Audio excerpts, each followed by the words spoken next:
Hi there, Simon from simonwoods.com here. Now, I'm not in my usual place. I'm in the Malmaison in Birmingham, in a swivel chair. I'm doing a tasting here tonight for a campaign called Discover the Origin. And the idea is it clubs together people from Portugal. So from Portugal, you've got the Douro wine producers, and you've also got port producers. From France, you've got Burgundy. And then in Italy, you've got Parmesan cheese and Parma ham. I'm not doing those tonight. I'm just doing the wine. So I thought I'd have a quick look at the 14 wines that I'm going to do. And I'm going to start with the Portuguese ones. These are the Douro table wines. And the good thing is, I've got a proper spittoon rather than a little yellow child's mug. Quinta de Coa Douro Branco. Grapes here will be stuff like Codega, Virginio, and the other ones I can't remember at the moment, but I'm sure I'll remember by the time I get to do the tasting later on. 2009 vintage. It smells nice, fresh, lemony. It's got a it's like minerally citrus edge as well. It's one of those wines that's fuller in body than you expect it to be. It's got this nice crisp core, and it's got lemon pith and things like that. But then there's quite a rich flavour, like grapefruit marmalade, with that little bit of the pith in there. It's one of those things where you think it's going to be quite light and delicate, but it's actually beyond that crispness. It's got quite a bit of grunt and power to it. Nice wine. Okay, 3 reds. First one is from Riserva Pinto, who I suppose I think of as one of the pioneers of modern Douro table wine. I think they were the first producer to plant grapes in the Douro with a view specifically for making table wine rather than it just being an afterthought from port production. So this is the wine I've not come across before. Collection 2007 from Riserva Pinto.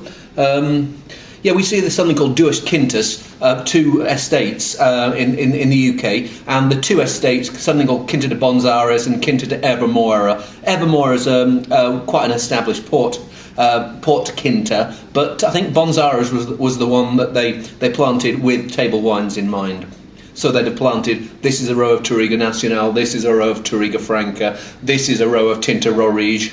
Those are probably the 3 grapes that actually probably are dominating all these 3 Douro reds. Stick my nose in there, and there's this juicy cherry richness, slight polished mahogany edge as well. Smells like it's going to be rich but fresh. Smells like it's going to be good. Yeah, this sappy, sour, woody cherry character. It feels like it's got body and freshness. Well, it has got body and freshness. There's this really rich, earthy blackberry character, plums, but then there's this cherry edge that I get coming through on the finish. Almost feels like it's the sort of wine that you wouldn't mind chilling down a bit. Yeah, the lighter side of Douro reds. Let's see whether we get heavier as with the Tres Bagos, which is 2007 again from Labrador's de Toria, which is almost like a cooperative type of operation. I think there's about 15 people who are involved in it. They've all got a vineyard. They'll plonk wines together to make a blend each year, and then they'll also pick a few of them each vintage, and they'll produce a wine by themselves under their quinta or estate name.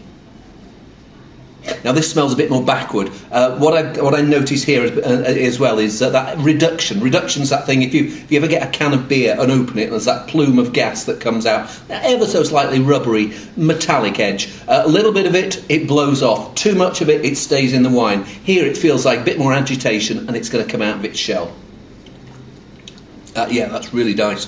Really tasty. It's funny, it's the same vintage as the one before. This feels like a younger, firmer wine. It's got a backbone of acidity and tannin. Feels like it's been grown from made with cooler fruit.